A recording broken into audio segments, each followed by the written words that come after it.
Hello guys, आप सबका UPSC civil aspire में स्वागत है दोस्तों। वेलकम। ठीक है, तो जैसा ही दोस्तों हम लोग पीवाईक्यू प्लस करंट अफेयर्स का सीरीज़ शुरू किए है, तो आज पीवाईक्यू में हम लोग पॉलिटी देखते हैं। ठीक है, हम लोग पॉलिटी देखेंगे, उसको समझेंगे क्या क्या एक टॉपिक लेके। ठीक है, तो देखिए अगर आप लोग देखिएगा पीवाईक्यू में, तो 1/2025 का क्वेश्चन है दोस्तों। तो ये लोकपाल के संबंध में है कि लोकपाल, यहाँ लोकपाल के विषय में स्टेटमेंट दिए गए, उसमें कौन कौन सा सही है। ठीक है, देखिए फर्स्ट स्टेटमेंट बोल रहा है the power of Lokpal applies to public servants of India but not to the Indian public servants posted outside in India. दूसरा हम बोल रहा था चेयरपर्सन और a member shall not be member of parliament और a member of legislature of any state.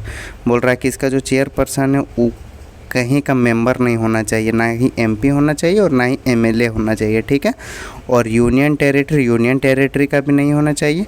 The chief justice of India का भी नहीं होना चाहिए, वेदर इनकम या अभी है चाहे रिटायर है। ठीक है, और तीसरा हम बोल रहा दोस्तों द चेयरपर्सन और a member shall not be person of less than 45 years of age on the date of assuming office as the chairperson और मेंबर एज द केस में भी, मतलब 45 साल से कम नहीं होना चाहिए। और तीसरा हम बोल रहा था Lokpal can not inquire into the allegation of corruption against a sitting prime minister of India. मतलब कि अगर कोई sitting prime minister of India तो उसके अगेंस्ट में ये इंक्वायरी नहीं कर सकता। ठीक है, तो ये अभी हो सकता है अगर आप लोगों को लोकपाल नहीं पढ़ेंगे तो कन्फ्यूजन लगता होगा, लेकिन अभी हम जैसे लोकपाल पढ़ाएंगे ना, तो उसके बाद लगभग कन्फ्यूजन दूर हो जाएगा। ठीक है, आइए देख लेते हैं। देखिए सारे ऑप्शन दिए हो, आप कमेंट में बता दीजिएगा लोकपाल पढ़ाने के बाद कि इनमें से कौन सा आंसर सही होगा। ठीक है, चलिए सबसे पहला आइए देखते हैं। अब सिर्फ सुनते जाना है। ठीक है, सबसे पहले कि लोकपाल क्या है, इसको इधर का देखिए कि लोकपाल क्या है। देखिए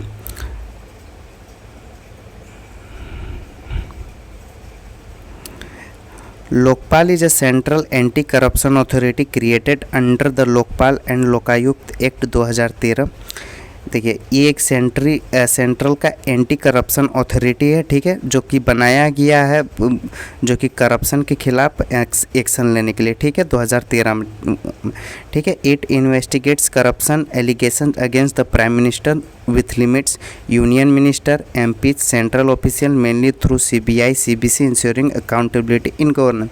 मतलब बोल सकते हैं कि गवर्नेंस में जो है और गवर्नमेंट वर्कर जो है उन सभी के खिलाफ जो भी करप्शन के केस हैं उनको देख रेख करता है। ठीक है, तो ये समझ में आ गया इसका काम क्या। लेकिन यहाँ एक क्वेश्चन आता है कि लेकिन तो इसके लिए तो सीबीआई तो पहले से है, तो फिर लोकपाल क्यों? सीबीआई भी तो वही करता है ना, तो फिर लोकपाल का क्यों ज़रूरत पड़ा? ठीक है, तो देखिए लोकपाल का क्यों ज़रूरत पड़ा। देखिए Lokpal was established because CBI lacked independence and was seen as politically influenced and even termed as caged parrot by Supreme Court. ठीक है, तो देखिए सीबीआई भी करता था, वो भी इंडिपेंडेंट है, लेकिन बात है ना कि वो कभी कभी इंडिपेंडेंटली काम नहीं कर पाता था क्योंकि उसका निर्भर थोड़ा सेंटर की तरफ गवर्नमेंट की तरफ रहता था, क्योंकि वो कुछ गवर्नमेंट के इन्फ्लुएंस से काम करता था, क्योंकि गवर्नमेंट थोड़ा सा उसको कंट्रोल करता था, जिसके चलते सुप्रीम कोर्ट ने एक बार कहा था कि ये कैस्ड पैरोट है, मतलब पिंजड़ा में बंद हुआ तोता। ठीक है, unlike CBI Lokpal is a statutory. देखिए लोकपाल क्या है? एक स्टेचुअरी बॉडी। ठीक है, स्टेचुअरी बॉडी का मतलब क्या होता है? ये कॉन्स्टिट्यूशनल बॉडी नहीं है, इसे कोई एक्ट के द्वारा बनाया गया है। ठीक है, और ये independent ombudsman to ensure impartial investigation of corruption cases against high level officials ministries MPs and even the prime minister. इस सब के ऊपर ये जो भी करप्शन के चार्जेस आएगा वो देखता है। ठीक है, देखिए होता क्या है, अगर मान के चलिए आपको किसी एमपी के खिलाफ लग रहा है कि ये एमपी घूस ले रहा है या पैसे ले रहा है। ठीक है, तो आप कंप्लेंट कर दिए लोकपाल में। ठीक है, अब लोकपाल क्या करेगा ना, वो देखेगा क्या ये केस जेन्युइन है। अगर वो छानबीन में पाया जाएगा हाँ ये केस जेन्युइन लग रही है, तो वो क्या करेगा, वो सीबीआई को ऑर्डर देगा इसका जांच करने के लिए। ठीक है, तो अब वो सीबीआई को ऑर्डर देगा ना, तो अगर हो सकता है सिर्फ सीबीआई अपने से जांच करता है। अगर सीबीआई को मिलता हो सकता है सीबीआई, तो हो सकता है ये एमपी सेंटर से मतलब जो भी पार्टी का होगा उस पार्टी को बोल करके सीबीआई का इन्फ्लुएंस कम करवा सकता था। लेकिन अब अगर लोकपाल इसको डायरेक्ट करेगा तो इसमें गवर्नमेंट का रोल ख़त्म हो जाएगा, ठीक है। गवर्नमेंट इंटरफेयर नहीं कर सकती। जब गवर्नमेंट इंटरफेयर नहीं करेगी तो अब सीबीआई क्या है, एक इंडिपेंडेंटली काम कर सकता है इस एमपी के खिलाफ, ठीक है। समझ में आ गया। जैसे एग्जाम्पल देख लेते हैं, आइए। जैसे देखिए क्यों ज़रूरत पड़ा था हम लोग को लोकपाल का, क्या कि देखिए सीबीआई हम लोग के पास प्रेजेंट था, लेकिन फिर भी 2G बहुत सारा स्कैम्स हुआ था। इस स्कैम्स को आप डिटेल में पढ़ लीजिएगा बाद में, ठीक है। जैसे 2G स्पेक्ट्रम स्कैम हुआ था, फिर बोफोर्स स्कैम हुआ था, फिर हवाला स्कैम हुआ था, फोडर स्कैम बिहार में 1990 में हुआ था, ठीक है। समझ में आ गया। तो देखिए जब सीबीआई और ये सब सारे केसेस स्कैम्स हो रहे तो फिर सीबीआई का कोई फ़ायदा नहीं है, ठीक है। तो इसके लिए तो वो तो होना ही चाहिए एक, ठीक है। तो बात आता है लोकपाल कब बना। तो लोकपाल देखिएगा दोस्तों, लोकपाल आपका बना 2013 में, ठीक। तो यहाँ फिर एक सवाल आता है कि अगर ये इंडिपेंडेंट बॉडी है तो पहले से ही क्यों नहीं था। अगर ये इंडिपेंडेंट बॉडी होने वाला था तो पहले से ही क्यों नहीं था। तो देखिए कॉन्स्टिट्यूशन मेकर को ये था कि पता नहीं था, पहला बात कि जब उन लोगों को पता था कि सीबीआई, ईडी और वगैरह वगैरह इंस्टीट्यूशन है, तो उन लोगों ने सोचा कि और ज़रूरत नहीं है अब इंडिपेंडेंट और एक्स्ट्रा बॉडीज़ बनाने के, ठीक है। तो इसीलिए उस समय लोकपाल का इसीलिए उस समय लोकपाल बॉडी ऐड नहीं किया गया, ठीक है। लेकिन जब देखा गया कि करप्शन बढ़ रहा है, धीरे धीरे स्कैम्स बढ़ती जा रहा, रुक नहीं रहा है, ठीक है। तो इससे क्या हुआ, अब लोकपाल की डिमांड बढ़ने लगी, ठीक। लेकिन 2013 में ही क्यों हुआ। देखिए 2013 में इसलिए हुआ कि बहुत सारे मेजर स्कैम्स जो आप लोग अभी देखिए 2006-07 से लगभग 2011-12 के आसपास हुए थे, ठीक है ना। तो उस समय एक अन्ना हजारे मूवमेंट चला था दिल्ली में, ठीक है, जो कि लोकपाल का डिमांड करने लगा। किसका डिमांड कर रहा था, लोकपाल का डिमांड कर रहा था, ठीक है। तो देखिए कोई भी गवर्नमेंट जो रूलिंग गवर्नमेंट है वो नहीं चाहेगा कि एक ऐसा बॉडी हो जो इंडिपेंडेंट हो, जिसके ऊपर उसका इन्फ्लुएंस नहीं रहे, ठीक है। अगर सीबीआई के ऊपर थोड़ा सा भी अगर गवर्नमेंट का इन्फ्लुएंस है सीबीआई के ऊपर तो गवर्नमेंट खुश है इससे, क्योंकि वो डिसीजन को इन्फ्लुएंस कर सकती है। लेकिन कोई भी ऐसा बॉडी नहीं चाहेगा, इसीलिए लोकपाल ऐड नहीं किया जा रहा था, ठीक है। लेकिन जब ये मूवमेंट चला तो इसके बाद तो ऐड किया ही जाना चाहिए था, ठीक। लेकिन इसमें बात है कि इसमें से कौन कौन होगा और कैसे चुना जाएगा। अब लोकपाल का बॉडी है तो कौन कौन होगा और कैसे कैसे चुना जाएगा, ठीक है। आइए देखते हैं। देखिए अब इसका कंपोजिशन क्या होगा दोस्तों। देखिए इसका जो कंपोजिशन होगा कि इसको चुनने के लिए ये जो एक्ट है ये आप लोग ध्यान रख लीजिएगा, लोकपाल एंड लोकायुक्त एक्ट। देखिए एक्ट हो तो चेयरपर्सन होगा प्लस उसके बाद 8 मेंबर्स होंगे और इसमें 50% जुडिशियल होने चाहिए, यानी कि जुडिशरी के अंदर से होने चाहिए मेंबर उसका, और 50% कौन होने चाहिए, SC ST OBC से, माइनॉरिटीज से और वुमेन भी होने चाहिए, ठीक है। और इसका जो चेयरपर्सन होगा दोस्तों वो कौन होगा, इसका चेयरपर्सन होगा former chief justice of India होना चाहिए, जज ऑफ सुप्रीम कोर्ट होना चाहिए, और एक एमिनेंट पर्सन जो कि एंटी करप्शन एडमिनिस्ट्रेशन का हिस्सा रह चुका है, ठीक है। समझ में आ गया। देखिए और इसका एज लिमिट क्या है दोस्तों, इसका एज लिमिट 45 ईयर्स है, ठीक। इसका एक चीज़ ध्यान रखिएगा, इसका जो एज लिमिट है आपका ये 45 ईयर्स होना चाहिए। उसके बाद ये 5 साल के लिए काम करेगा, ठीक। और 5 साल या 70 साल में जो भी पहले पूरा हो जाएगा उसके बाद ये ऑफिस छोड़ देगा, ठीक है। रीअपॉइंटमेंट होता है क्या एक बार जो बना वो बन सकता नहीं, एक बार जो बना वो एक ही बार बनेगा, ठीक।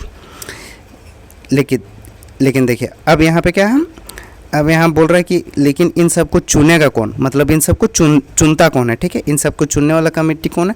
अब देखिए अभी इन सबको चुनेगा कौन, तो एक प्राइम मिनिस्टर होंगे, एक स्पीकर ऑफ लोकसभा होंगे, एक लीडर ऑफ अपोजिशन लोकसभा होंगे, एक चीफ जस्टिस ऑफ इंडिया होंगे, अगर वो नहीं है तो किसी नॉमिनी को भेज देंगे, और एक एमिनेंट जूरिस्ट होंगे जो कि प्रेसिडेंट नॉमिनेट करेगा, ठीक है। तो ये सारे मिलकर चुनेंगे, ठीक है, लोकपाल को। ये याद रख लीजिएगा, इस तरह क्वेश्चन बन सकता है।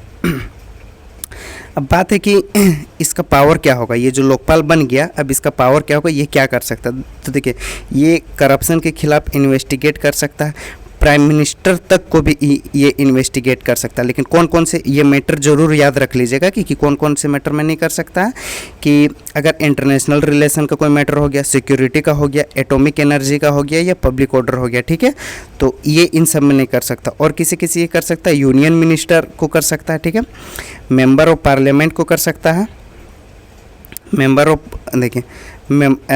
पार्लियामेंट को भी कर सकता है, और ग्रुप ABCD कोई भी ऑफिसर है जो कि यूनियन गवर्नमेंट के अंदर आता है तो उसे भी कर सकता है, और employees of companies, societies, trust, NGO substantially funded by government functions को भी कर सकता है। मतलब गवर्नमेंट के द्वारा जितने भी मान लीजिए सभी को कर सकता है। और ये क्या करेगा, ये रेफ़र कर देगा उन सारे केसेस को, किसको रेफर कर देगा, CBI को, ठीक है।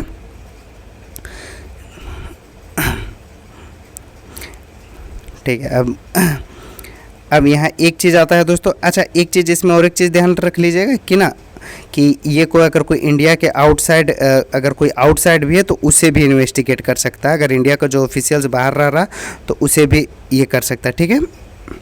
तो अब तो आप लोगों को लोकपाल समझ में आ गया पूरा। तो अब एक काम करते हैं, अब देखिए वहाँ पे एक लिखा हुआ था लोकपाल एंड लोकायुक्त एक्ट। तो अब लोकायुक्त क्या होता है वो समझ लेते हैं। तो देखिए दोस्तों, लोकपाल और लोकायुक्त क्या होता है, जैसे कि सिंपल से समझिए, जो लोकपाल सेंटर में काम करता है, जो लोकपाल अगर आप लोग बोल के चलिएगा कि ये अगर सेंटर के लिए, ठीक है, तो लोकायुक्त आपका हो जाएगा स्टेट के लिए। किसके लिए हो जाएगा दोस्तों, स्टेट के लिए, ठीक। तो लोकपाल आपका सेंटर के लिए और लोकायुक्त आपका स्टेट के लिए, ठीक। अब आइए तो इसे देख लेते हैं। हम देखें 2013 में बोला गया उस एक्ट में कि every state must establish a Lokayukta with in 1 year of commencement of the act. मतलब 2013 के बाद 1 साल के अंदर में सभी स्टेट को एक लोकायुक्त रखना है, ठीक। तो अब एक चीज़ देखें, अब जब लोकायुक्त है तो स्टेट्स को भी फ्रीडम है, अब वो लोकायुक्त रख सकता है, ठीक। अब यहाँ पे आइए, देखिए तो पहला लोकायुक्त कब बना, तो पहला लोकायुक्त बनाया महाराष्ट्र ने। कब बनाया, 1971। तो यहाँ पे कन्फ्यूजन आएगा कि यह 2013 में ये बना, एक्ट बना, लोकपाल एंड लोकायुक्त एक्ट, तो ये 1971 में ही क्यों बन गया, एक चीज़ समझिए। देखिए ये बॉडी किसके लिए काम करती है, किसके अगेंस्ट में, ये करप्शन के लिए काम करती है, जो इसमें पुलिस वगैरह काम करते हैं, ठीक है। तो करप्शन किसका मैटर है, अगर करप्शन बोला जाएगा तो वो तो सेंटर बना दिया, ठीक है, लेकिन करप्शन एक्चुअल में बोला जाएगा तो फिर वो इसका मैटर है, क्या स्टेट का भी मैटर है, ठीक है। अगर वो स्टेट का मैटर तो स्टेट जब चाहे इसे बना सकती है, ठीक है। तो इसीलिए महाराष्ट्र ने 1971 में ही बना दिया था, ठीक। तो देखिए कुछ स्टेट 2013 से पहले ही बनाते रहते हैं। देखिए यहाँ पे अगर आर्टिकल आप लोग 245, 246 देखिएगा तो स्टेट सब्जेक्ट का है करप्शन, पुलिस, पब्लिक सर्विसेज, ठीक है, समझ में आ गया, इसीलिए उसने पहले बना दिया। तो यहाँ पे फिर सवाल आता है कि तो फिर 2013 में लोकपाल के साथ लोकायुक्त क्यों लिखा, अगर करना ही था तो लोकायुक्त क्यों लिखा, इसलिए लिखा क्या कि सेंटर चाहता था कि ये सभी स्टेट कंपलसरी करे। अगर हम लोग कर रहे हैं अपने MPs के ऊपर तो ये भी करे अपने MLAs के ऊपर, ठीक है। तो क्या सभी स्टेट्स को लोकायुक्त रखा, तो उसके बाद क्या सभी स्टेट लोकायुक्त रखे थे, नहीं। जैसे कि जम्मू कश्मीर पुडुचेरी में लोकायुक्त नहीं है, लेकिन क्यों, क्योंकि ये स्टेट मैटर है, स्टेट चाहेगा तो रख सकता है, नहीं चाहेगा तो नहीं रख सकता, लेकिन रखना चाहिए था, सेंटर की तरफ से ये था, ठीक है। तो लोकायुक्त कैसे चुना जाता है, तो देखिए अगर लोकायुक्त का, अब नेक्स्ट क्वेश्चन, लोकायुक्त कैसे चुना जाता है, तो देखिए लोकायुक्त चुना जाएगा, इसका कोई फिक्स बाउंडेशन नहीं है, क्योंकि ये स्टेट है तो सब स्टेट अपने अलग अलग तरीके से करते हैं। जैसे महाराष्ट्र एगो सिंगल लोकायुक्त प्लस उप लोकायुक्त रख चुका है। फिर अगर आप लोग कर्नाटक का देखेंगे तो लोकायुक्त का जो कि अलग अलग विंग से पुलिस है, डायरेक्टली इसमें पावर देता है लोकायुक्त पुलिस को जांच करने के लिए। उत्तर प्रदेश में देखेंगे तो लोकायुक्त खुद से काम करता है। तो अलग अलग स्टेट के अपने तरह से लोकायुक्त बनाते हैं, ठीक है, समझ में आ गया। तो आज यहीं तक एंड करते हैं दोस्तों, और अगर आप लोगों को कुछ समझ में नहीं आया तो आप लोग कमेंट कर दीजिए, ठीक है। और करना क्या है, क्या ये एंड हो गया, अब ये एंड नहीं हुआ, अब मेरे बात सुनिए, अब ये आप लोग यहाँ लोकपाल और लोकायुक्त देख लिए, ठीक। आप लोगों ने लोकपाल और लोकायुक्त देखा, तो अब आप लोगों को क्या करना है ना, इसका जो कमेंट बॉक्स है उसमें मैं लिंक दे दूंगा। किसका लिंक दे दूंगा? पीडीएफ एक लिंक दूंगा, उस लिंक को आप लोगों को खोलना है और उसमें करीबन 7-8 क्वेश्चन रहेंगे लोकपाल और लोकायुक्त के यूपीएससी प्रीलिम्स फॉर्मेट में, ठीक है। उसको क्या करना, उन क्वेश्चंस को आपको देख के कमेंट बॉक्स में टाइप करना है, ठीक है। कमेंट बॉक्स में जैसे फर्स्ट का क्या आंसर होगा, मान के चलिए फर्स्ट का आंसर आपको लग रहा है कि 3 है, तो आप 3 इस तरह टाइप कर दीजिएगा। 2 का ऑप्शन क्या है, 5 है, तो 5 इस तरह टाइप कर दीजिएगा। तो इस तरह से आप लोगों को टाइप करते रहना। तो इससे क्या होगा, जैसे आप लोग ये टाइप करते रहेंगे तो उससे पता चल जाएगा कि आप लोगों को कितना समझ में आया और कितना नहीं समझ में आया, ठीक है। तो चलिए मिलते हैं। अगर आप लोगों ने करंट अफेयर्स का वीडियो नहीं देखा तो करंट अफेयर्स का वीडियो भी देखते जाइए, वो भी बहुत ही अच्छा है। तो आप लोगों का इस तरह से यूपीएससी प्रीलिम्स का बहुत सारा पार्ट कंप्लीट हो जाएगा, ठीक है। थैंक यू दोस्तों।